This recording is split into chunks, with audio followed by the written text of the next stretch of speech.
Good evening, everybody, and welcome to the ordinary meeting of the Alpine Shire Council on this 6th of July 2021, and we're finally back in the chamber. We also have a couple of guests with us tonight, which is fantastic. I'll just go around the room really quickly. For those of you watching on our YouTube channel, we have Councillor Keeble, Councillor Chalwell, CEO Mr Bird, myself, Councillor Forsyth, Deputy Mayor Councillor Nicholas and Councillor Vincent. Also, just off screen, I believe. They're on screen. They're on screen tonight. Yeah. We have Acting Director of Assets, and welcome to the chamber, Ms Elaine Burridge. And we also have Acting Director of Corporate Performance, Mr Will Jeremy, switching roles for a little while. I will now ask the CEO to read the following. Thank you, Mr Mayor. All council meetings are filmed with both video and audio being recorded. Video is focused on a specific area, which Mayor Councillor John Forsyth has just outlined. However, audio from the entire room is captured. Due to the social distancing requirements, our public gallery is limited to 8, and we welcome the gallery members we have tonight. Question time is still held, and by submitting a question, you consent to your question being read aloud at the meeting. In common with all narrative during council meetings, verbal responses to congratulations, obituaries and question time will not be recorded in the written minutes.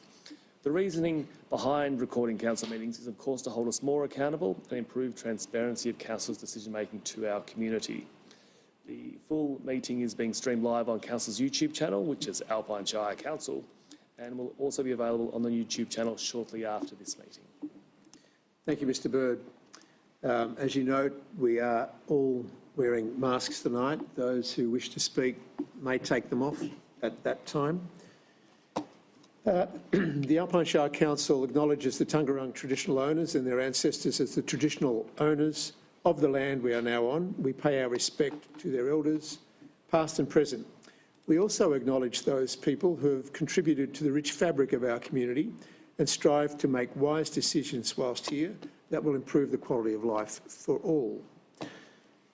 Confirmation of minutes, item 3.1.1, the Ordinary Council meeting from the 1st of June 2021 and the Special Council meeting from the 15th of June 2021. Could I have a mover and a seconder, please? Councillor Vincent. Second. Councillor Keeble. Any comments? No, thank you, Mr Mayor. Thank you. To the vote. Those in favour, thank you very much. That's carried.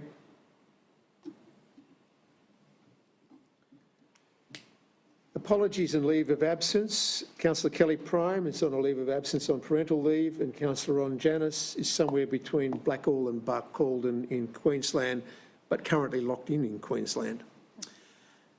Item 5, obituaries and congratulations.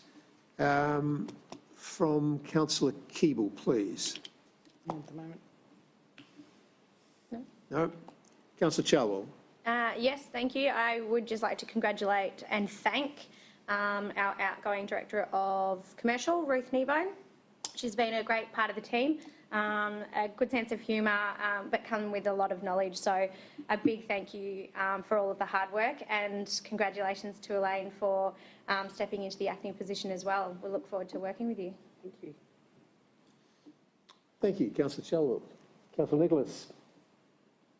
Nothing to add. Councillor Vincent. Thank you, Mr Mayor. Just a congratulations to the Alpine Resorts for getting off the ground, and knock on wood, yeah, really exciting that things are going smoothly and the businesses are thriving at the moment, and there's fresh snow. So, yeah, it's all looking good up there. Thank you. So I've got 2 congratulations tonight. The first one would be to all of those people that decided to still come to the snow this year, even getting COVID tests and what have you. I think that was a good call on their part. The other congratulations are to Domenico and Georgina Sacco. Congratulations on having your diamond anniversary just recently, 60 years. I think that's fantastic. Well worth celebrating. Declarations by councillors of conflict of interest. Any councillors declare a conflict in tonight's proceedings? Thank you. Now, tonight, item 7, public questions. We have quite a few public questions. I will reiterate, and I've said this before, public questions are on notice, as the only way we can take them at the moment, are restricted to 2 questions per applicant or per questioner. And please, could they be designed as a question? I do not need in front of me pages of background material. If the question is relevant, then we will read it out. If the question is not relevant, and it needs to be quite often relevant to the actual proceedings, however, we do take a little bit of liberty and allow questions that are not related to tonight's agenda. So I'm going to go through these questions tonight. The first question is from Moira Deeming, and the question is, under Victorian law, is it legal for local government councils to provide sex-based targeted services and facilities separately to gender identity-based targeted services and facilities? That's one question. If not, why not? That's 2 questions. For example, can we legally put signs on a set of public toilets declaring that one is for biological males, including males with an intersex condition, one is for biological females, including biological females with an intersex condition, and one is for people with transgender identities of any biological sex? If not, why not?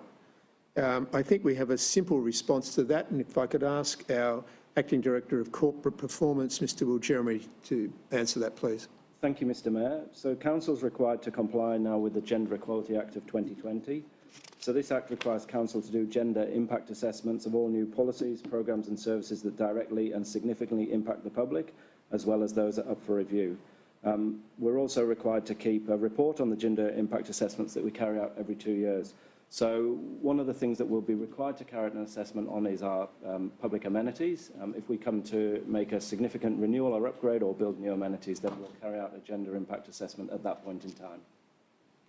Thank you, Mr Jeremy. There's a continuation of this particular question, and that is that a response be made at the meeting, which we have, and also in writing to the email address. Will that be done? Your simple response as an email back to I the can questioner? certainly send a simple response back to the questioner on that basis. Thank you very much. That would be good. The second question tonight is relating to the no gold drilling and no more gold mining in our valleys group. And reading through all of this, there is no actual question asked. This one is actually going to be taken offline, and a response has been requested from this group. A response will be given to this group through the normal channels of how we've dealt and how we've conducted ourselves with this group in the past. So, question 2, for those of you who may be watching, did not constitute a question under our governance rules.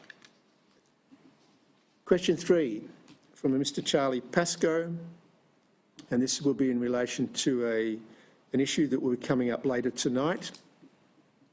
Following questions for councillors, please. Question 1, Council's report mentions the installation and testing of a sprinkler system along the access road to help suppress dust. For those of you, this is to do with a planning application for a stone extraction proposal in the Buckland, on Buckland Valley Road, Pulpunka. However, I'll continue the question.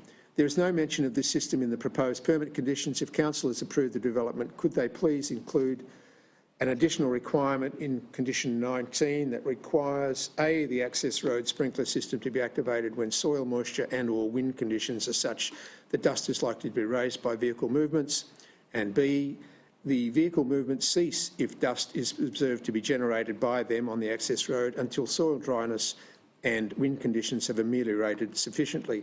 There is a second question to this. Council's proposed Condition 27B requires that plantings be at least 2 metres high when planted, and condition 28 requires that landscaping be completed before stage 1B commences. Our council is satisfied that 2 metre high plantings will effectively screen the quarry pit and operations from the Buckland Valley Road and other vantage points at the commencement of stage 1B. This will be coming up later in the agenda at item, you have it? 8.2.10. 8.2.10, which will be when the council will adjudicate on the recommendations, and I think the conversation at that point in time will answer Mr. Charlie Pascoe's questions quite adequately. Question number 4 is from Robin Carter on the same planning application. Slightly different questions. Question 1, the Human Habitats Landscape Plan dated 02/11/2020 referred in a proposed condition 27 comprises plantings of just 16 blue gums, 23 manna gums and 117 lightwood bottles as a screen along approximately 1 kilometre of the eastern, northern and southern perimeters of the expanded quarry.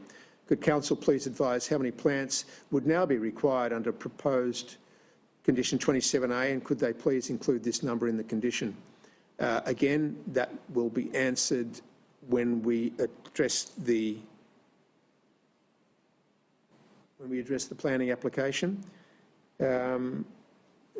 Question 2, has council calculated the height that vegetation planted along the eastern boundary of the expanded quarry would need to reach to effectively screen operations in the southwest corner of the expanded quarry, which is proposed to be the first area to be expanded of the expanded area to be opened in stage 1 from elevated vantage points along the Buckland Valley Road south of Winters Hill? Very specific question. My understanding at the moment is that on the recommendations and in the planning recommendation, the planning proposal, that as the quarry site is 500 to 700 metres from Buckland Valley Road, there is sufficient rigour within the recommendation. However, we will see when the planning application comes up for adjudication, and remembering in course that this is actually in keeping with the farming zone, or this is in the farming zone. So those questions from those two will be answered, I'm sure, in more fully later. Question 5 again is on the Buckland Valley planning permit. This one relates more to dust. So the question is from Matt and Glenn O'Connell. Question being, if council approve the development, can it please strengthen the dust management measures within the proposed permit to ensure the proponent implement the dust mitigation measures for both the site and the entrance road, rather than just have them in an approved DMP, and that the operation must cease if dust is observed to be leaving the site or being generated by movements on the entrance road? Again, I think the planning department are comfortable with the rigour and the conditions of those for the maintaining of the compliance of the dust mitigation. The second question, if council approve the development, can it please strengthen the measures within the proposed permit to ensure the proponent maintains the existing pastoral landscape of the valley floor and only undertake extraction activities in areas that are effectively screened, such that extraction activities are not visible from Buckland Valley Road? Very similar to the other 2 or 3 questions. Again, I think they'll be answered further in our deliberations tonight.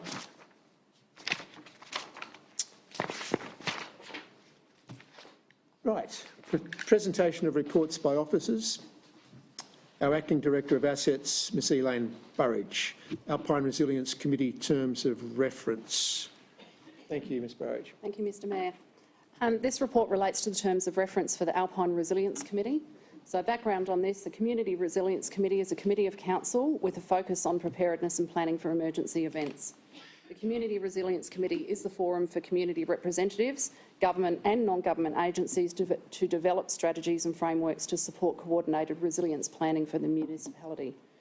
The committee was put into recess following the establishment of the Community Recovery Committee, under the direction of Bushfire Recovery Victoria and following the serious and widespread impacts of the 2019 and 2020 bushfire event. Confusion exists in the similarity of the names of the Community Resilience Committee and the Community Recovery Committee. A change of name to the Alpine Resilience Committee is proposed to address this confusion. The current terms of reference for the Community Resilience Committee are broad and do not effectively describe the purpose of the structure of the committee. The revised terms of reference have been developed in consultation with representatives from the Community Resilience Committee, the Community Recovery Committee and Council's Emergency Management Coordinator, as well as other council internal staff. So the recommendations are listed in the report for council to consider this evening. Mover and seconder, please. Councillor Nicholas, seconder. Councillor Chalwell. Nothing to add. Thank you. Councillor Nothing further. Chalwell, Thank nothing you. to add. Any other comments? Thank you. Put it to the vote. Those in favour? Thank you very much. That's carried. Item 8.1.2.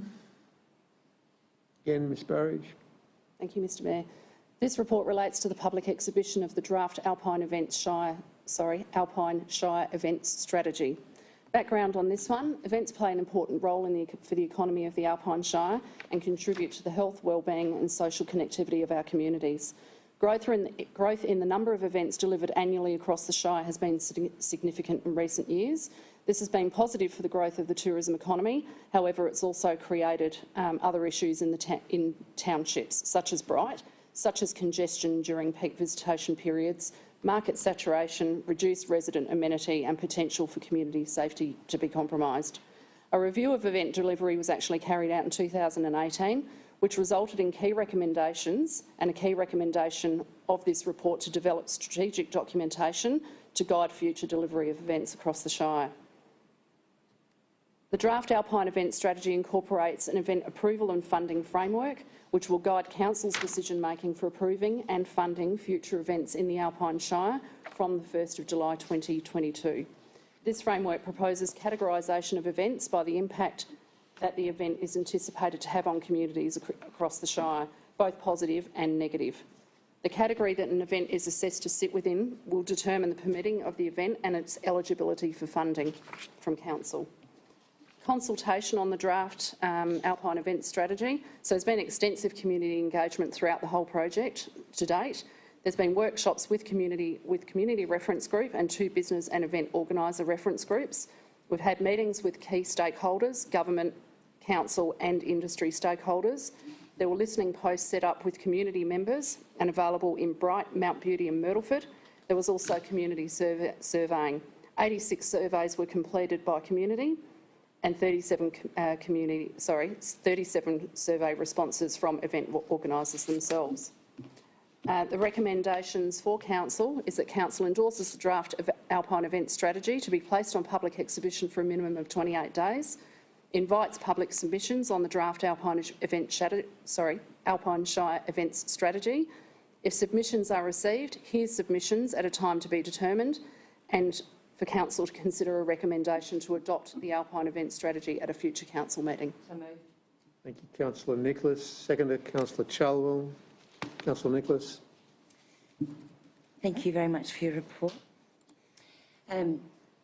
Certainly we've sought input. We've heard from residents, we've heard from business owners, we've heard from event organisers, and put together, I think,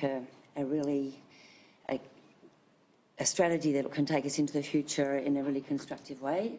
And I urge people who are interested in the public domain to have a good look at it and get some comments in, make some submissions, and we're really happy to hear more comments as required.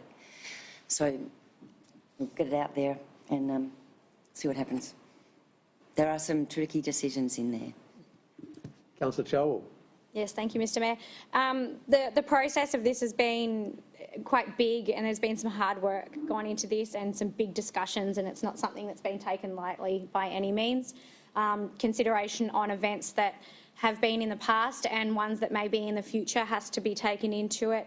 And as it's explained, the community consultation is the major key here because they're the ones affected by it. So as Councillor Nicholas has said, it's really important that we get as much communication and information and discussion points on these type of things as it is going to be effective across the Alpine Shire. So really urge people to jump on there and have a look. And if you can't get information into council themselves, come talk to us. We're approachable as well. So we'll feed it all back through. Thanks. Any other comments? Councillor Vincent. Thank you, Mr Mayor, and I second what's already been said by my colleagues. This was a big piece of work, and for me personally, as a new councillor, I feel like this was one of the most challenging ones to put together, and I thank council officers for working with us on many, many, many iterations, because for me it was really balancing the needs of our whole community and our visitor community, and that's really a tough ask, and I feel really confident in the draft that's been put together, but it was there was some really hard choices in there, and so again, yeah, feedback from the community, further feedback on the draft is really welcomed. Thank you. Councillor Keeble. Thanks, Mr Mayor. Yeah, big piece of work, been going for a while now. What are we now? 7th month. I think we started maybe September last year or August, something like that. So in the previous council, there has been a lot of community, discussions over the last, let's say, 4 years about events and how they work and run here in our shire. Many shires would love to have half of the events that we have and what they bring in and all that sort of stuff. So we're lucky, and everyone works hard in all the communities to make sure that all these events run. So it was important and timely to have this draft event strategy. Some of our councillors, we've mentioned there's some tricky things in here. If I can put our acting director on the spot, because I know she had a fair bit, are you able to, one or two of the tricky ones that you think, because this is on draft, and it'd be nice for people out there if they're listening, that they do actually look at it, because it has, potential to make some changes. What are some of the more major changes that you can see in this draft that people might want to comment on? So particularly around events in Bright, so it's very much focused on congestion in Bright, and particularly around events being held at what time of the year, and for them not to be held over peak holiday periods, and particularly over public holiday periods if they're of a high impact event, which is quite high up in the scale of events, so major events. And then one of the other items would be around levels of funding into the future. And again, that's around the impact of the event and on the community as well as the economy, as well as there's other criteria in there as well. And I think both of those are there for balancing out communities' amenity, how we live in our shire as ratepayers, and then how tourism and events come in and how that's spread around in an even fashion. Thanks. I hope people read it and give some feedback. Councillor Chalwell. Sorry, just one extra thing. I think it's also going to frame a lot of hopefully positive changes to a lot of the events that do happen and the way they conduct themselves, and where they're looking to go towards the future as well, and how they can become more sustainable in the events themselves ongoing. So I think it's the start of something good. Anything extra, Councillor Nicholas? I'll just reiterate that it is out there as of tomorrow. Yes. 28 days, countdown. And public submissions, please, because as I think it's been forecast tonight, there are some significant changes, I think, within this event strategy. However, as been also stated, it is a draft at the moment, and it is out there for public comment. Thank you. I'll put it to the vote. Those in favour? Thank you. That's carried. 8.1.3 Community Bushfire Recovery Grant Funding Program 2021. Thank you again. Thank you, Mr Mayor. This report relates to the allocation of funding through the Community Bushfire Recovery Grant Funding Program of 2020-21. Background on this one is $440,000 of state government, local government bushfire recovery funding was allocated in Council's 2020-21 budget for community-led initiatives. $40,000 of this was allocated through Council's normal community grants program, and the balance of $400,000 was allocated to the Community Bushfire Recovery Grants program. There was a two-stage application process that was implemented: an expression of interest in the first instance, which was released in October 2020, followed by development of a full application. Through the EIO process, there was 33 applications received with a cumulative value of $1.5 million worth of projects. These were assessed by a selection panel consisting of council staff, Bushfire Recovery Victoria staff and community members. 10 projects, equating to a cumulative value of $400,000, were approved by the selection panel for a further development in stage 2 of the application process. In September 2020, at the ordinary council meeting, Council delegated authority to the CEO to approve the allocation of funds through the program based on the recommendations of the selection panel. There's a breakdown of the successful funding allocations by location within the report presented today. Council's adopted budget included an allocation of $400,000 to support the delivery of Community Bushfire Recovery Grants program. These funds have been received by state government under the local government Bushfire Recovery Funding Grant program. Recommendation is that Council notes the spend of $398,900 through the Community Bushfire Recovery Grant Funding program as per the projects that have been outlined in the report today. Mover and a seconder, please. Councillor Keeble. Councillor Vincent. Councillor Keeble. Thank you. A few little questions. So a lot of this is the money, some of this money has already been spent. I noticed the Rotary Club Mount Beauty, the outdoor fitness equipment's already been spent. Yes. My question is, it says 2/20, 2/21. Is there a cut-off date for the money to have been used and spent? Thank you, Councillor Keeble. I can answer that. So the grant funding agreement that we've signed with Bushfire Recovery Victoria requires the funds to be spent by the end of February 2022. So the grant agreements that we've put in place with the community typically have the end of December as the end date for them to essentially deliver their project. So that gives us a 2-month buffer period in case they're late, and also to allow us to acquit the funding. Okay, thank you. And it's kind of like it's not a question, it's an interesting conversation, and one we may not answer in this conversation. We've got Brighton surrounds, Dinner Plain, Harriettville and surrounds, Kiewa Valley, Myrtleford and surrounds. I wonder if we would go upper Ovens, lower Ovens in the Kiewa Valley, or Ovens Valley, upper Ovens Valley, lower Ovens Valley, or Kiewa Valley becomes Mount Beauty and surrounds. It's just more a point of conversation that we can take offline. I'll just leave it at that.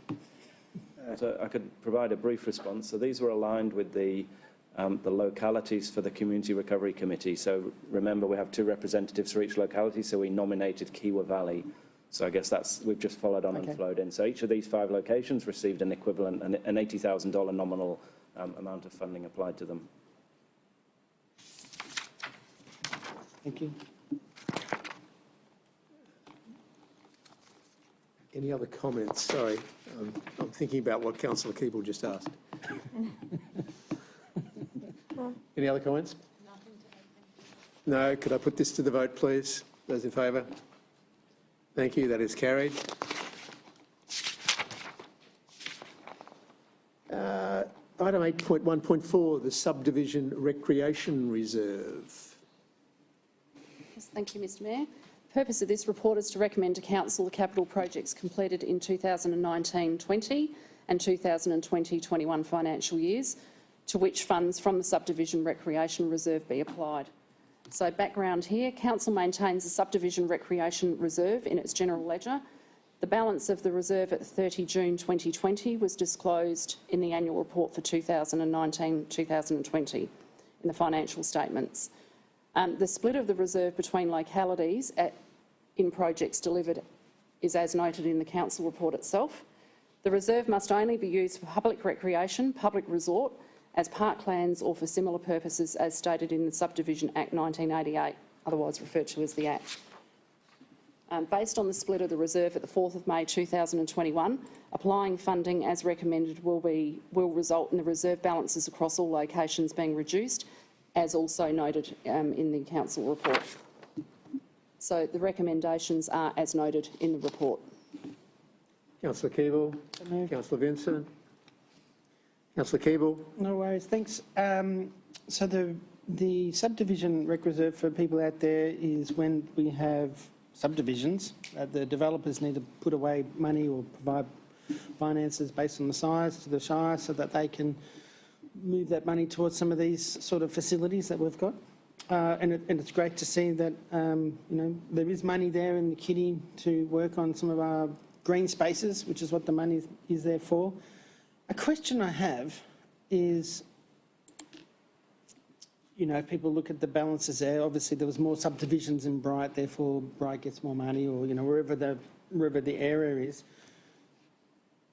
Does the money so if the subdivision is in a locality, that's where it gets spent, or just say we had a park in Harryville and needed more funds, can funds from another subdivision from somewhere else in the Shire be diverted there, is a question I might have.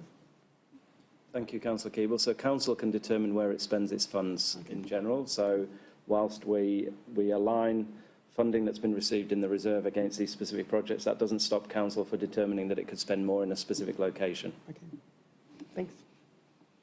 I don't make any proposals, I was asking the question. Thanks, that's good. I can see one coming. Good to know, yeah. Councillor Vincent. No, thank you, Mr Mayor. Any other comments? No, put that to the vote. Those in favour? Thank you very much. That's carried. Item 8.1.5, the speed reduction in Bright and the Buckland Valley. Again, thank you, Ms Burridge. Thank you, Mr Mayor. This report relates to the proposal to reduce the legal speed on roads managed by Council, including sections of Coronation Avenue and Morses Creek Road in Bright and a section of the Buckland Valley Road. Background on this particular item: over the last 2 years, Council has received a number of requests to reduce the legal speeds on these roads managed by Council, and these are actually noted in the report. The primary reason for these requests is around improving public safety. Community feedback has been sought on a proposal to reduce the legal speed from 80 kilometres an hour to 60 kilometres an hour, all the way from Bright to Wandillagong. Community engagement, including feedback from an online survey, demonstrated that this proposal is not supported due to the impact on transit time between Wandillagong and Bright, and an understanding that the risk to the public is actually concentrated closer towards Bright. The recommended way forward for this location is to re-engage with the community to seek support to move the transition to 80 kilometres an hour from the current location on Coronation Avenue to a location at the southern end of Mystic Park landing area, as well as installing flip-down signage at suitable locations that could facilitate a temporary reduction in speed limit to 40 kilometres an hour when required due to potentially specific events and over-peak holiday periods. The proposed speed limit changes along Morses Creek Road in Wandillagong from Growlers Creek Road to the end of the seal pavement were not supported. Consultation throughout this process, so the requested changes to speed limits were discussed with Regional Roads Victoria and Victoria Police, and their in-principle support was received. Community feedback on the proposed speed changes was also sought via an online survey, and the results are included in the report today. Subsequent to the survey closing and based on written commentary that was received with survey responses, organisations were also engaged to specifically discuss safety concerns relating to the section of Coronation Avenue and Morses Creek Road between the junction of Mystic Lane and past the Mystic Park landing field. These organisations included Alpine Community Plantation, Alpine Cycling Club, North East Victoria Hang Gliding Club and Bright Cabin and Caravan Park. The recommendations are outlined in the report today for Council to consider. Moving seconder, Councillor Nicholas. So moved, yep. Seconder, Councillor Chalwell. Councillor Nicholas. And we've been out and talked to or asked people in the community as is requirement, and had some answers, so we're asking again, particularly about the Morses Creek Road. And I'd just like to say that the speed limit's one thing. There's some other matters there that will change over time as well. The use of the land, and it's got a different use to the way it was being used. It was just a through road or road out to Bondi and back, and now it's got recreation along a significant part of it. So there's some other work that needs to be done apart from the speed limit. But it's great that we're going back out to ask the community what they think. Councillor Chalwell. Yes, thank you, Mr Mayor. I think going out for public consultation is really big on this, and the results do show. And we wouldn't be putting forward something that we can clearly see was not supported. So that's why it's going back out for consultation with the changes along what us locals would call the Wandy Strait back in the day. But along the road there near the paragliding strip, as Councillor Nicholas has said, you know, there are some other underlying issues that happen and are up for discussions as well. But I think while this is happening, and the community really urge people to get out there and put their 2 cents worth in here and what they really would like to see, because essentially people travelling to Wandillagong as residents are the ones being affected by this. But just mindful for anybody using the road is it just comes down to the user as well. It's not necessarily reducing the speed limit that's going to be changing things. It's how people use the road. So just be mindful of what you're doing and what's around you in those areas. Thanks. Any other comments about this? No? I'll put it to the vote. Those in favour? Thank you. It's carried. 8.1.6, the draft tree management plan. Is there, please, present your recommendation. Thank you, Mr Mayor. Introduction on this one. This report relates to the revocation of the Tree Management Policy number 82 and public exhibition of the draft Tree Management Plan. Background on this one, Council's Tree Management Policy number 82 was adopted back in 2011. A review of this policy has been carried out as part of an ongoing holistic review of Council's policies and procedures.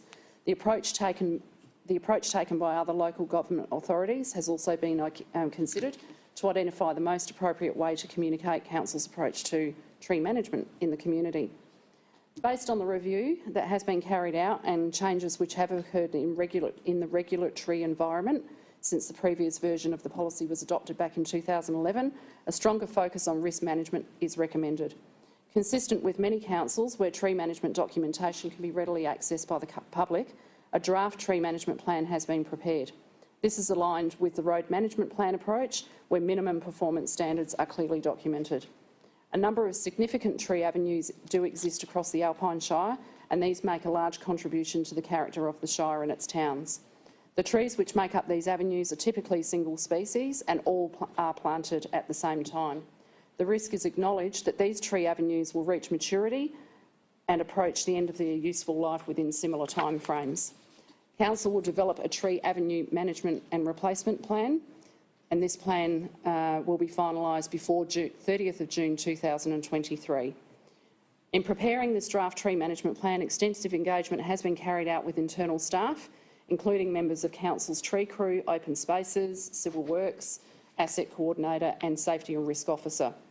In accordance with Council's community engagement policy and based on the level of public interest, the draft tree management plan will be placed on public exhibition for the period of 28 days. And recommendations to Council on this particular item is as noted in the Council report. Councillor Keeble. Councillor Vincent, thank you. Councillor Keeble. Trees. They are absolutely important. I have a few questions. Will this tree management policy include the trees that are heritage listed or in a heritage overlay? Yes. Yes, it will. So this covers all the trees that Council is responsible for managing. Yeah, okay, no, it's including those trees. You know, you only have to look at our tree avenues to know that, you know, they were planted at, most of them were planted at the same time, and at some stage, like all trees, they have their end of life. And so managing that process so that the avenues are not with all small trees at some stage will be highly beneficial to see how that might work out, whether it's rotation and plantations, whatever. And it's not just the trees, you know, they do a lot of great things with animals and shade and colours and all that sort of stuff. So this plan is actually really important because we do get a lot of people complaining about some of the tree managements that we've had from time to time. So hopefully this will negate some of that. CEO saying that it's your responsibility by the looks of it. Councillor Vincent. Thank you, Mr Mayor. I second Councillor Keeble's comments and have nothing further. Thank you. Councillor Nicholas. Just a point of clarification. So there's some discussion in the report about using not just a single species for replacement plantings. So my assumption would be it would be something like alternate plantings of different colours or something when it's autumn trees, so you keep the interest up, not just higgledy-piggledy, whatever you feel like in.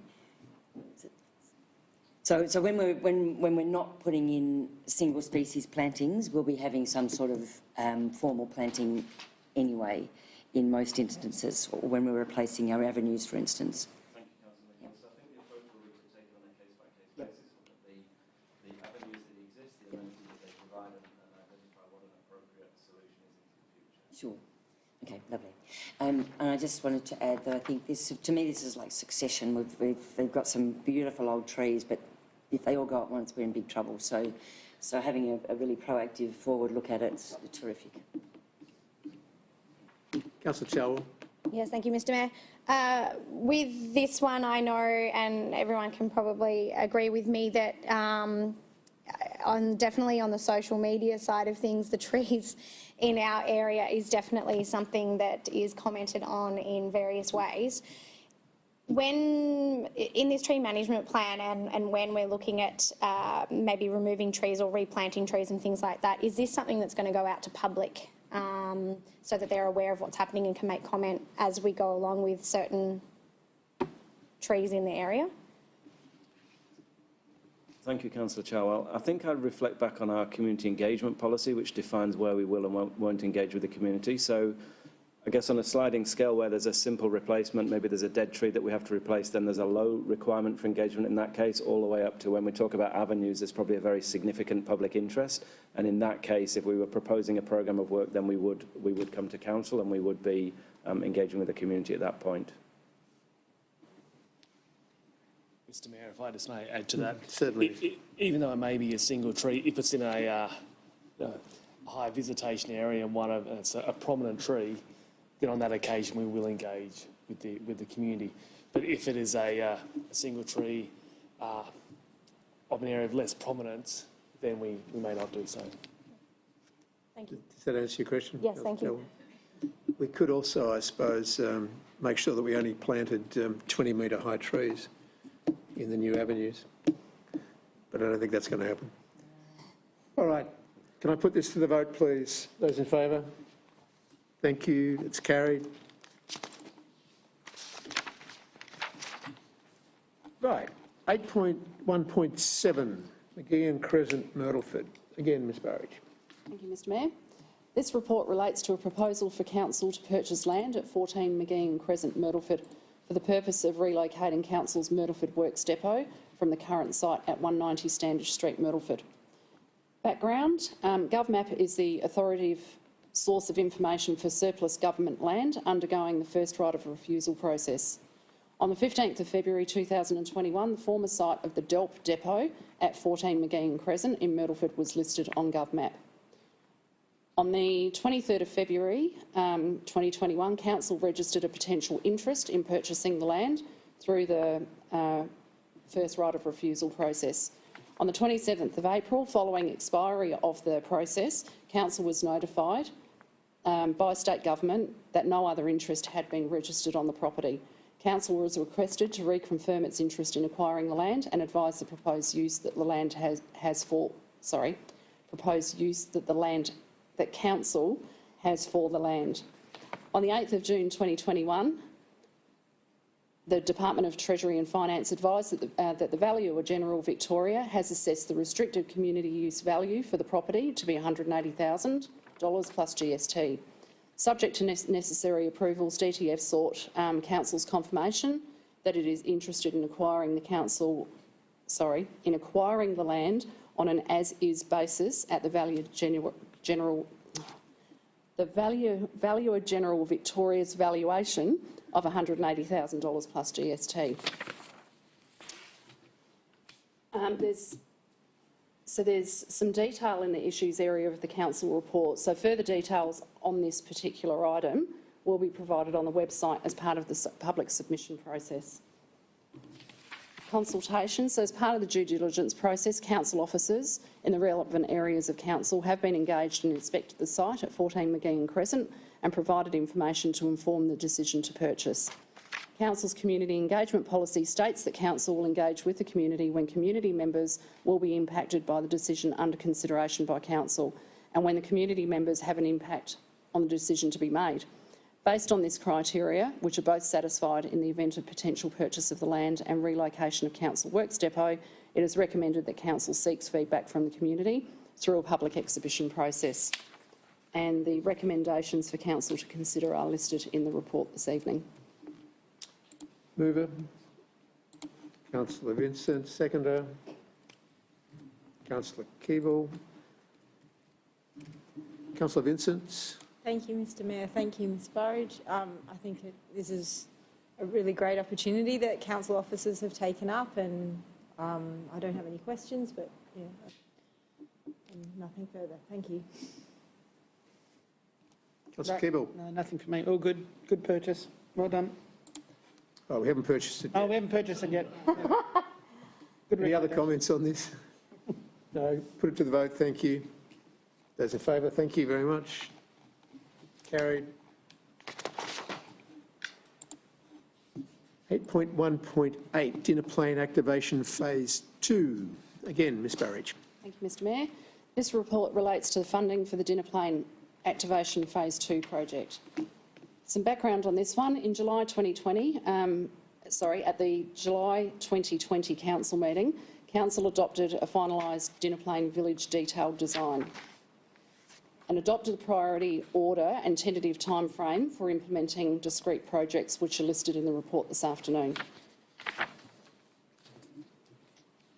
Council has had success in achieving $5.72 million in funding across state and federal government to deliver $6.99 million worth of projects, as the projects are noted in the council report. This includes $900,000 that will be coming from the Dinner Plane Reserve. There is a shortfall of $370,000. The current $370,000 shortfall in funding to Dinner Plane Activation Phase 2 project against the amount of the funding application will result in the following key components of the project not being delivered as part of the project, including children's playground, nature play areas, a scenic lookout, frisbee golf, hole extension and public seating for rest stops. So in line with the 2019-20 Dinner Plane Special Rate Declaration, Council's committed to delivery of a pipeline of $1.5 million worth of new and upgrade capital works projects in Dinner Plane by 2027. It's anticipated by the end of 2021-22, and excluding external grant funding, delivery will have exceeded this amount and Council will have fulfilled its commitment. The Dinner Plane Reserve is forecast to be $297,000 at the end of the 30 June 22 financial year. The implication of Council committing to a co-contribution of $370,000 to the Dinner Plane Activation Phase 2 projects is that Dinner Plane Reserve will likely be reduced to zero faster than it would have otherwise been. Council will be required to fund the deficit between the remaining amount of the Dinner Plane Reserve and the $370,000 co-contribution at the time of these payments fall due, which will be during the 2022 and 23 financial year. Consultation on this one. The scope of the Dinner Plane Activation Phase 2 project is the result of thorough process of engagement undertaken with the Dinner Plane community in the development of the Dinner Plane Village Detailed Design project. The designs were adopted by Council in July 2020. So the recommendation for Council is that Council commits a co-contribution of $370,000 toward the Dinner Plane Activation Phase 2 project to be budgeted in the 2022-23 financial year. funded from the Dinner Plain Reserve to the extent that the reserve retains a positive balance with any deficit to be funded by council. Could I have a mover for that, please? Councillor Vincent and Councillor Chalwell. Thank you, thank you, Mr. Mayor, and thank you for that report. That's only 12 months, and I guess I didn't want us to just slide by without noting $5.72 million of external funding from state and federal. So firstly, thank you to the state and federal governments for that phenomenal funding for Dinner Plain. I'm currently living at Dinner Plain, and it is just a spectacular, unique community, and that funding will do so much for many, many decades to come, and congratulations to the ongoing Director of Assets, Mr. Jeremy, and his team for securing those opportunities. I think it's a fantastic opportunity for Dinner Plain. Councillor Chalwell. Yes, thank you, Mr. Mayor. I second what Councillor Vincent has said in this, that we have managed to secure some very generous external funding to facilitate these projects up at Dinner Plain, and the shortfall is as a small section to finalise that whole plan. And I think, as Councillor Vincent has said, it's an asset of ours, and it's not just utilised during winter either. It's definitely a place to be and to visit of all seasons of the year in the Alpine Shire. I know that I've taken my kids and family up there on many occasions. Definitely stopped through there on the way over the hill as well. So this is, just making a note too that this is something that we're forecasting for future development. So it's not happening right now, it's ongoing, and these funds is just kind of finalising that as a rounded project. So well done, team. Any other comments? Yes, Councillor Keeble. We would have thought in 2020 in July, with those 7 or 8 projects that go out to 2033, they would be sitting here saying we have the money to do those projects. So it is a fantastic result, really. There's been a lot of conversations back and forth from Alpine Shire, through the Mayor, through the CEO, through directors and officers, to politicians of all persuasions, and so it's a great outcome for our community. And things like, just simple things like the exit bus stop, being able to have the money to have that built, and the community wanting that for, so just things like that. It's going to make a big difference there. So it's terrific.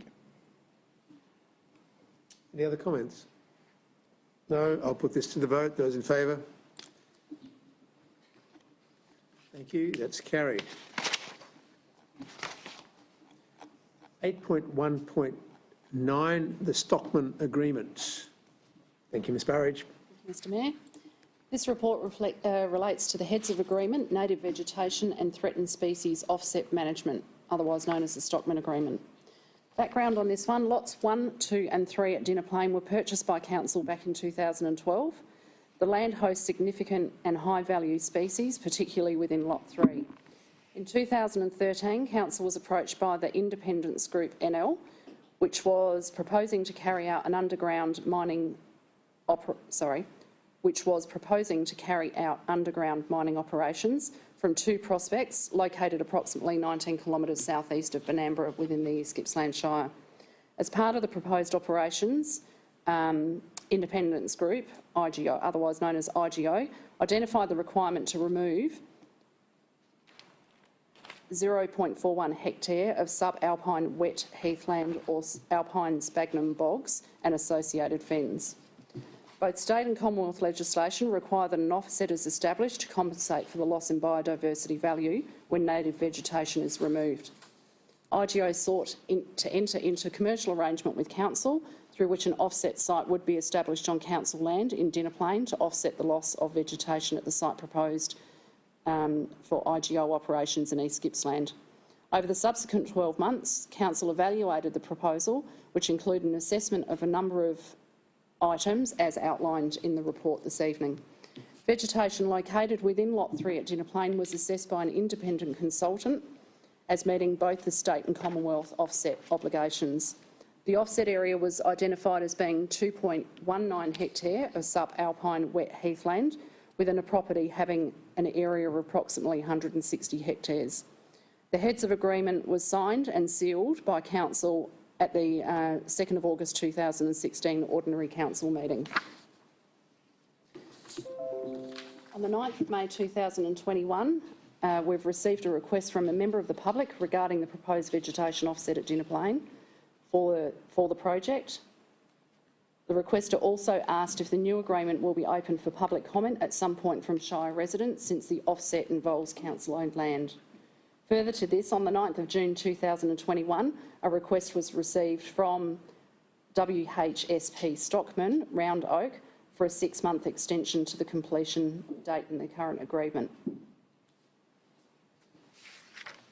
The recommendation, so the two requests have been assessed and they've been explained in this report's recommendations for Council to consider. Could I have a mover and a seconder, please? Councillor Vincent, seconder. Nothing, thank you, Mr Mayor.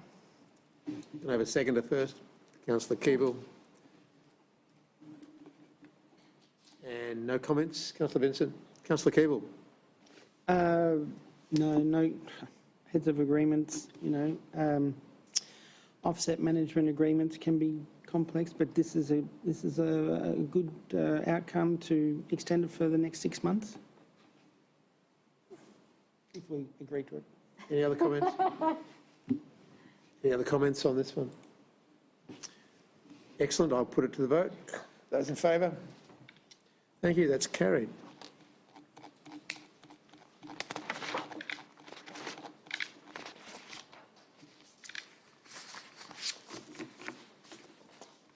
Thank you, Ms Burridge. That was a big effort. Moving on to 8.2.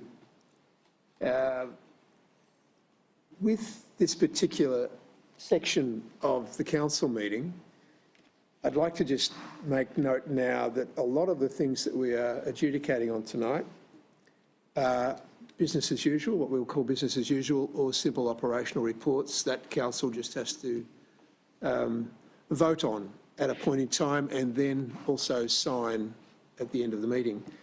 So what I plan to do to keep council meetings on track is to put a lot of these particular items and put them as a single recommendation that we move and pass that. Do I have any objections from any of the councillors to do it this way? I will make note that if I do put together a few of these items, if any councillor would like clarification or have a question on any of them, then that will be the time to do that if there is a particular question on any one of the items. Is that clear? Thank you. In that instance, Mr Jeremy, you can save your voice box tonight. I will read through the recommendations are items 8.2.1, which is the airport services lease for aircraft hangar at Port Punker Aerodrome, 8.2.2, the lease of land to telecommunications tower at 1 Tower Road, Dinner Plain, 8.2.3, the Finance Committee Charter, 8.2.4, which is the Audit and Risk Committee meeting minutes and recommendations, 8.2.5, the appointment of independent Audit and Risk Committee members, 8.2.6, the insurance portfolio for 21-22, 8.2.7, which is the instruments of appointment and authorisation Planning Environment Act 1987, 8.2.8, which is an omnibus planning scheme amendment C60 Part 2, which is the consideration of the report of the independent panel and adoption of amendment, and 8.2.9, which is an instrument of delegation to the CEO officer from and the Environmental Protection Act, which is something which will just have to be done. Could I have a mover and a seconder for that, please? Thank you, Councillor Keeble. And a seconder is Councillor Nicholas. Now, any questions or clarifications on any of those items, please? I have a question. Councillor Keeble. Yes, Mr Mayor, I have a question for 8.2.4. 8.2.4, which is the Audit and Risk Committee meeting Minutes and recommendations, There is. certainly. In there, you'll see there was a VAGO report on the sexual harassment in local government. We will see that for the Alpine Shire, we had a response rate of 59.46%, which was staff response rate, which was above the average of the state at 23, which is actually pretty low. But my question, I guess, is to the CEO in regards to this particular sector-wide survey. How often will this survey happen? Is it annually? Is it biannually? And what will we do to increase our response rates from the staff at Alpine Shire? Thank you, Councillor Keeble. So this is the first one that was conducted by the state. There's a number of recommendations in the VAGO report, and one of the recommendations is that this is done every 2 years, and it's recommended that local government Victoria work with councils and governing bodies to put together a methodology, a survey to undertake this every 2 years. So pleasing to have a higher response rate than the average, and I agree that the state average was particularly low, but ours was considerably higher than that. In terms of increasing participation in this survey, I guess there's a number of things we can do is to raise awareness of it, the importance of it. I think importantly though, if people see changes that come from this, then that will then lead to further participation in the future. But I think it's a really important survey that's been conducted, and the information that's come out of it is very useful to inform changes to improve our workplace and the workplaces across local government across Victoria in the future. Thank you. Thank you. Do I have any other queries on any of the items? No. In that case, I will put items 8.2.1, 2, 3, 4, 5, 6, 7, 8 and 9 to the vote. All those in favour? Thank you. That's carried. That's how we do business. Right. Now we can move on to the ones where we need to talk a bit.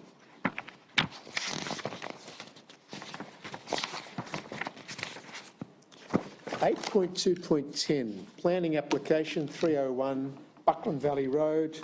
Mr. Jeremy. Thank you, Mr. Mayor.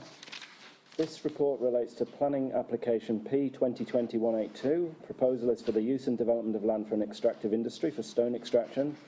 The applicant's name, Mountain Planning, Nick Vandrias, and the address is 301 Buckland Valley Road. So a little bit of brief background. So a planning permit was issued in September 2012, approving an area of 4.98 hectares to be used for stone extraction. This existing operation has continued since its establishment following its original approval, and the current application seeks fresh approval to reconsider and capture the already approved development area for stone extraction and further expand the extraction area to the north. So the details of this application have been summarised in the report. We've been through a public notification process which follows the Planning and Environment Act 1987. We received 6 objections to that process. A planning forum was held on the 29th of March, and all of those objectors were present in that planning forum together with council. So following that, we've assessed the application against the relevant policy and decision guidelines, and we've reached a conclusion. So I'll provide the details of the conclusion. Alpine Shire Council's officers have concluded that the application is considered to be consistent with the Alpine Planning Scheme, and it should be approved for the following reasons. So the proposed development is generally consistent with the relevant provisions of the Planning Policy Framework and the Local Planning Policy Framework. Proposal is consistent with the purpose and the decision guidelines of Clause 35.07 Farming Zone, as the proposed use and land development would not adversely affect the use of the land, including nearby land for agriculture and the Porpunka airfield, and it will result in the land progressively over time being rehabilitated and returned to a more usable agricultural area. The proposal has addressed the purpose and submitted the requirements of Clause 52.08, Earth and Energy Resources Industry. The proposal has appropriately and satisfactorily addressed the guidelines of Clause 52.09, Extractive Industry and Extractive Industry Interest Areas, and with appropriate conditions imposed, as outlined in the appendices 8.3.5, the amenity of the rural residential properties in the surrounding area will be managed and protected. So I move to the recommendations, which are as noted, that a notice of decision to grant a planning permit be issued for the use and development of the land for stone extraction in accordance with the conditions outlined in Appendix 8.2.10 and for the reasons outlined in the report. I'd like to move an alternate motion. Councillor Nicholas, you have an alternative motion. I do. I'd like to have the recommendation of motion as read, but add in the first paragraph under appendix, after it says appendix 8.2.10a, an amendment to condition 27B. I think that's the best place to put it, but I'm happy to negotiate that. The amendment would read, instead of, sorry, I'll make my notes a bit bigger. Instead of the current 27B, Do you want me to read that? Or which you says got that the planting species selected must contain a variety of established evergreen vegetation no less than 2 metres in height at the time of planting, that the alternate recommendation condition reads that the planting species selected must contain a variety of evergreen vegetation with the screening attaining no less than 2 metres in height before stage 1 of the works commences. Is it 1 or 1B of the works? That'll be worked out. I've got 1B here. Okay. I do note though that in that's because condition 28 already talks about commencement of stage 1B and appropriate landscaping works. Okay, Thank you, so Mr. Mayor. that, I've provided that up on the screen for the councillors to be able to see that proposal. thank you.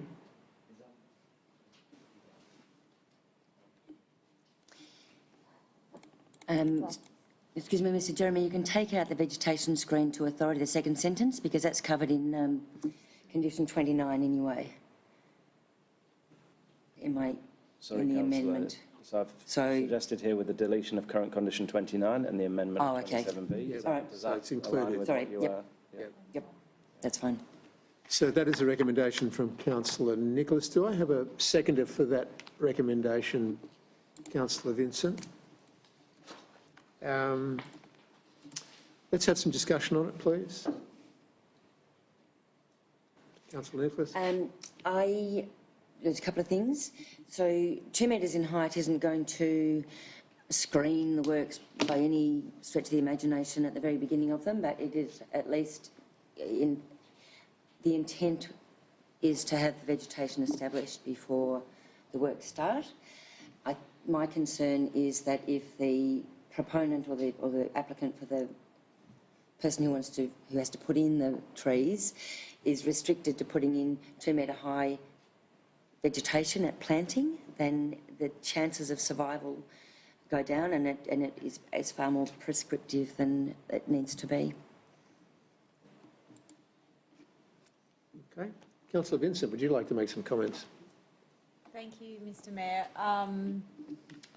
I think the challenge with this one, in my view, is that it's farming zone. So you've got an existing business who, by right, wants to continue and expand, and I, in principle, support that. My concerns are around the conditions, and perhaps this is coming from speaking to community members and objectors who I really do feel the concerns they have in wanting the conditions to be robust enough to protect their interests, and I feel like I support the amendment that Councillor Nicholas has put forward because it's getting us closer.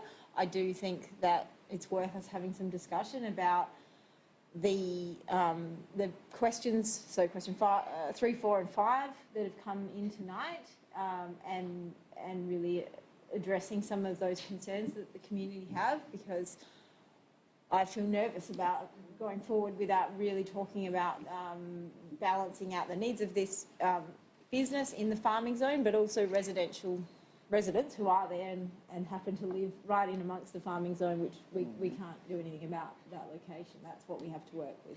And both sides need due consideration. Thank you. Any other comments from councillors?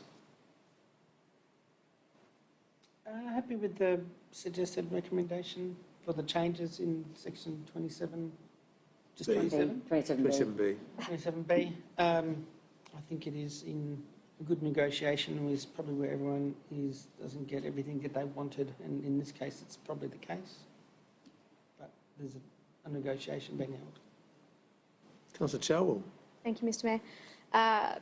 Looking through the conditions on the permit and the discussions that we've had back and forward, it hasn't been a light process. It's definitely been questions, discussions with the public. We've had many phone calls, I'm sure all of us have, and we've discussed those phone calls as a group as well. The conditions, quite a few of the conditions on there are listed that they are to the satisfaction of our compliance officer and making sure that these conditions go through. And I think now that we're in a position that these type of conditions can be looked at more closely and adhered to, because we do have the staffing available to make sure that these things do happen. So I think that needs to be publicly noted that I know that there was some concerns of how well certain conditions would be followed through, and who would policy or monitor that, and I just wanted to make that publicly noted that we are in a position to be able to do that with things like this. Right, so at the moment, the recommendation that a notice of decision to grant a planning permit be issued for the use and development of the land, bearing in mind that we have got one alteration to the conditions, which is at 27B, sorry, two alterations, 27B, and we have taken out 29 because it is included in 27B. Is everybody clear on what we're voting on? Yep. Could I have a You can have a rebuttal, please? Certainly. So there were a number of questions that weren't just about heights of plants earlier in the meeting. Yes. A couple were around dust suppression and concerns about the effect on residents from particularly dust in the access road. And I just wanted to point out that in the conditions there's a requirement for a dust mitigation plan that needs to meet, I think it's the responsible authorities, get agreement from the responsible authority, and that, as Councillor Chalwell has said, with our increased capacity to ensure compliance, we're confident through discussion with our planning department that the dust suppression will be adequate and well managed. And there was another question about the number of plants that should be planted, and could that number please be put into proposed conditions. The conditions have been changed to a width and a number of rows, and then with the addition of being sure that the screening is effective, I don't think it's a requirement. I don't think putting a number of plants in would be constructive. And I think that is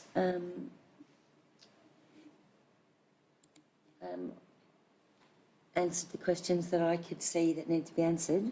And I just wanted to reiterate again that it is a hard decision when there's a business that wants to expand and people and rural landscape and all sorts of stuff to try to balance. And I think with the backwards and forwards that's been referred to, we have come up with a better solution than was in front of us at first. Thank you, Councillor Nicholas. Can I put this amended recommendation to the vote, please? Those in favour? Those against? Thank you. It has been carried.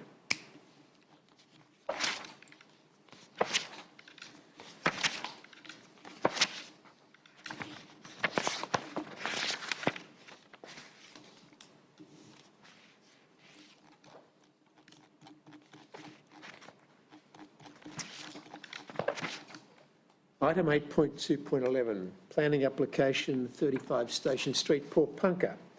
Thank you, Mr. Jeremy. Thank you, Mr. Mayor. This report relates to application number P 2020-156. Proposal is for a two-lot subdivision, common property use and buildings and works for the construction of retail premises, buildings and works for the construction of a dwelling. The applicant's name is Mr. Nick Vrandras from Mountain Planning, and the address is 35 Station Street in Port Punker.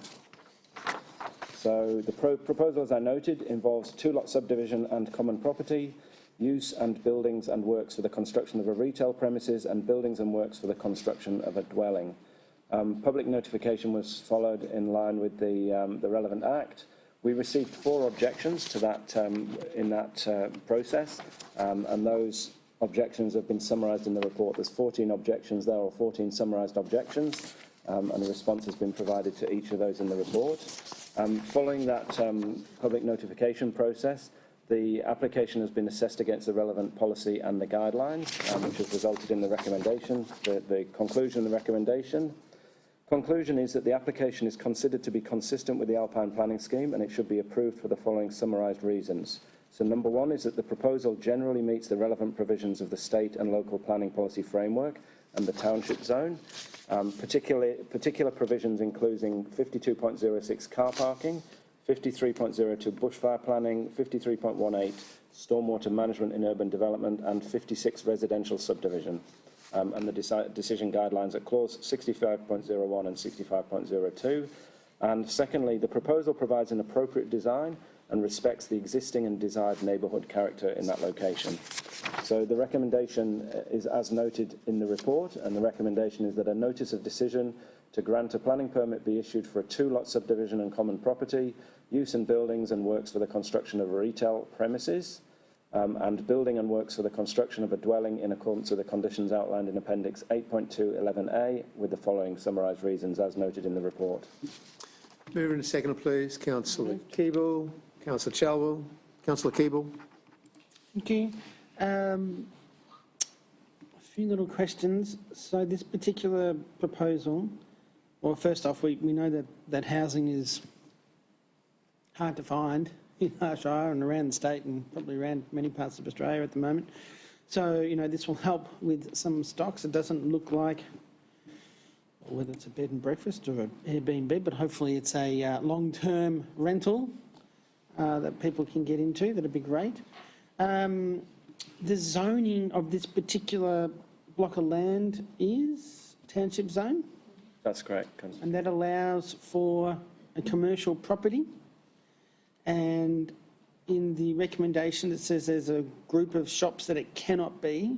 Now, when someone wants to put a house in a farming zone, they under 40 acres, they've got to say what they're going to farm or a farming, plan. Do we know what the shop is going to be? Is there a plan for the shop? Is that included in the application or not? Well, it probably doesn't need to be, but I'm just wondering if it has been. Thank you, Councillor Keeble. My understanding is that we don't have details on what the proposed shop is going to be, Other than it can't be. other than That what it list of can't be, shops. which is precluded by the planning scheme. Yeah, okay. I don't have any further questions, thank you. Councillor Chalwell. Thanks, Mr Mayor. I think following on from Councillor Keeble there, we are growing and expanding. There is a need for more facilities. I think Porepunkah is a booming township, which I am happy to be a part of and love to live there. And I think that the space that this is being proposed to be placed couldn't really be put anywhere better for this type of proposal. It's already in amongst commercially used properties. So I feel that, keeping in mind that there's still applications that have to go through planning and building and things like that, this isn't just a full, yes to something happening. There is a process involved, but this type of subdivision, I think we will be seeing a little bit more of, and looking at what it is putting on that property, I think that this could be opening up some better ways of some smaller housing that might be more affordable to people as well. So I look forward to seeing how this gets developed from this point. Any other councillors like to make comment on this proposal? No, in that case, I will put this one to the vote, please. Those in favour? Thank you. That is carried unanimously. Right. Item 9, informal meetings of councillors. There's a recommendation that the summary of informal meetings of councillors for May and June 2021 be received, there being the dates 25th of May, 1st of June, 8th of June, 15th of June and the 22nd of June. Could I have a mover and a seconder for that, please? Councillor Chalwell, Councillor Nicholas, to the vote. Thank you very much.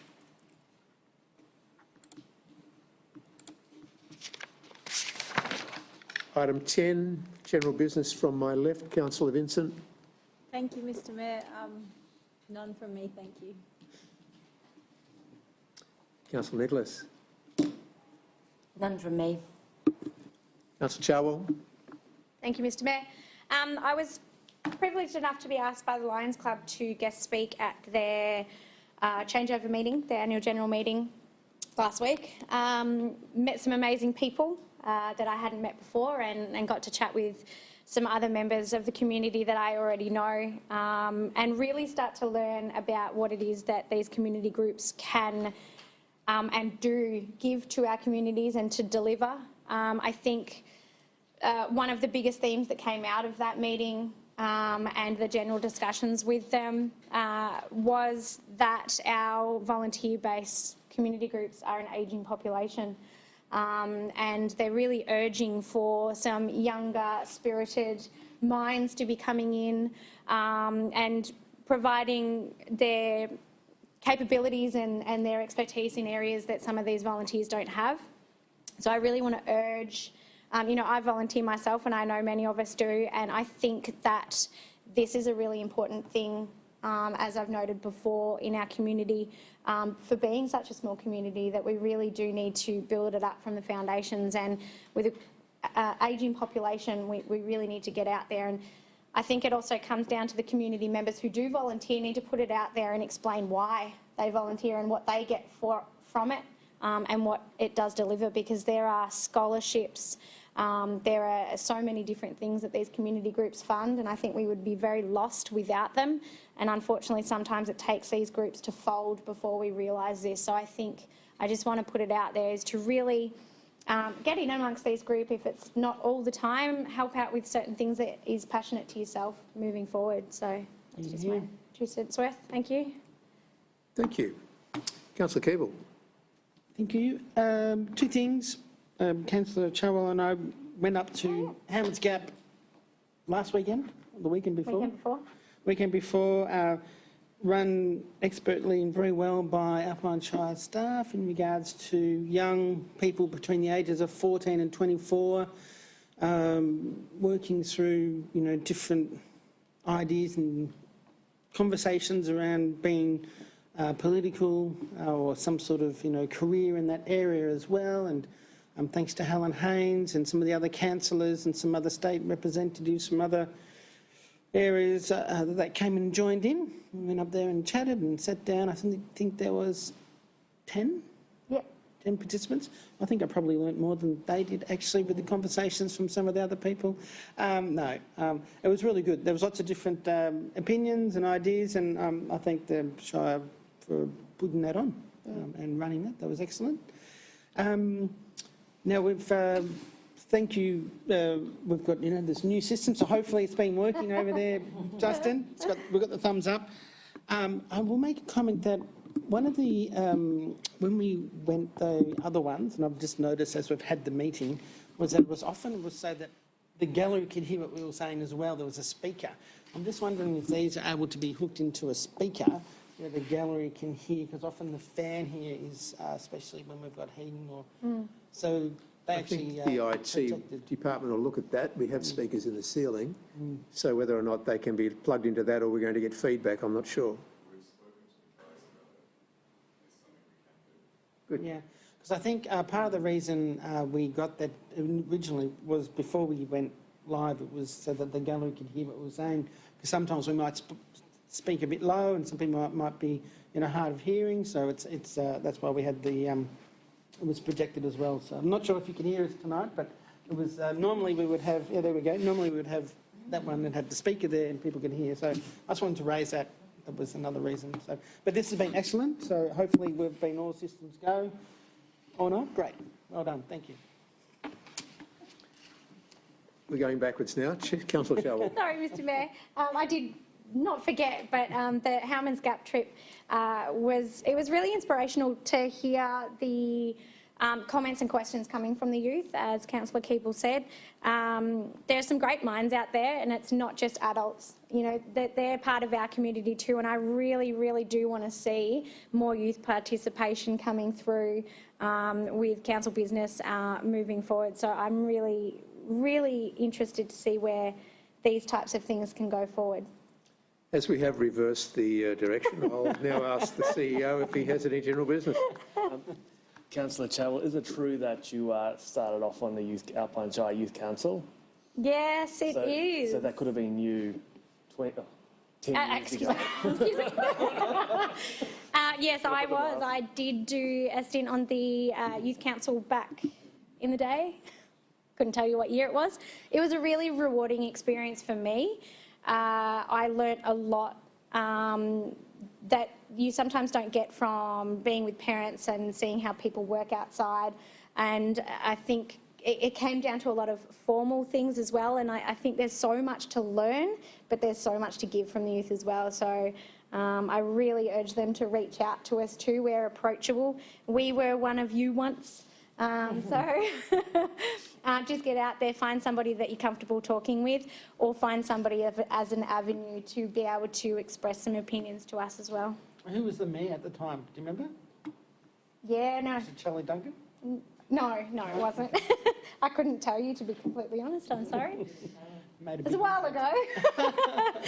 I think that Councillor Chalwell has just put herself into a position of... Make myself known. well, no, you're already known, that's for sure. Because we have reversed, did anything come up as general business that you can think of? All right, I'd just like to reiterate what Councillor Chalwell has said about our ageing volunteer groups. I'm a member of Rotary and have been for 38 years, and I'm ageing, and there aren't too many younger ones coming in. So I'm just thinking that with Lions, I'm assuming Leon is going to become a member of Lions, if he's not already. They asked him, yeah. With a name like that, he'd have to be. Right. Documents for sealing, item 13. We have 7 documents for sealing. Could I have a I mover? think we're at, Mr Mayor. Sorry? Number 11 we're at. Number 11, sorry, motions for which... I looked at those and we didn't have anything there. Motions for which notice have previously been given. There are none. Item 12, reception and reading of petitions. We have none tonight. So item 13, documents for sealing. We have 7 documents for sealing. Could I have a mover and a seconder, please? Councillor Keeble and Councillor Chalwell. Long nights. I've forgotten you already. All right. That being the conclusion, I will call this meeting closed at 6:28 p.m. And thank you very much, and thank you for travelling tonight, coming here. Thank you. Much appreciated. Actually, that's not a bad point for general business if people are listening. Are we still on? We're still on? I'm wondering how the community members can get into the gallery. Is there a new process? We're still on, sharing? yes. The CEO, please. Yeah, at the moment we're restricted to 8 gallery members due to the COVID restrictions, and people need to register via the Eventbrite platform, and there's guidance on that through our Facebook page and our website. Thank you.